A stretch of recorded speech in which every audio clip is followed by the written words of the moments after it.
सुसुकी सुसुकी रे बांझिनिया महादेव के द्वारे पे हो। ए भोले दानी नहीं दिहला गोदी में बालकवा जीतिया हम कैसे भूखी हो। सुसुकी सुसुकी रे बांझिनिया महादेव के द्वारे पे हो। ए भोले दानी नहीं दिहला गोदी में बालकवा जीतिया हम कैसे पूजियो। केहू के दिला दुई चारा केहू के 10 5 दिहला हो। ए भोले दानी देखी देखी बिहारेला मनावा बालकवा खेलैती हमहू। केहू के दिला दुई चारा केहू के 10 5 दिहला हो।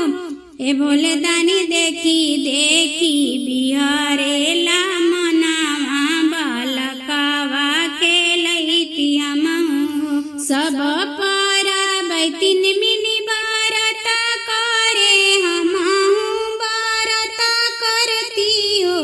सब महतरी मिले बारत करे हमहू बारत करती हो। ए भोले दानी देई दिहता गोदी में बालकवा जीतिया हम भूखती हम। ए भोले दानी देई दिहता गोदी में बालकवा जीतिया हम पूजती हो। बांझिन के बिनती सुनी भोले दानी बांझिन के दर्शन दिहले हो। बांझिन के बिनती सुनी भोले दानी बांझिन के दर्शन दिहले हो। ए बांझिन पोछी ले हूँ आचारा से लोरावा बालकवा आंगन खेले हो।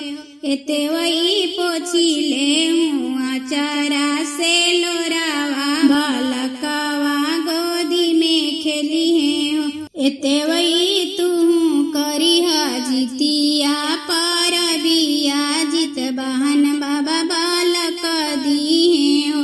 एते वही तू भूखिया जीतिया परबिया जित बहन बाबा बालक दी हो। सुसुकी सुसुकी रे बांझिनिया महादेव के द्वारे पे हो। ए भोले दानी नहीं दिहला गोदी में बालकवा जीतिया हम कैसे भूखी हो। ए भोले दानी नहीं दिहला गोदी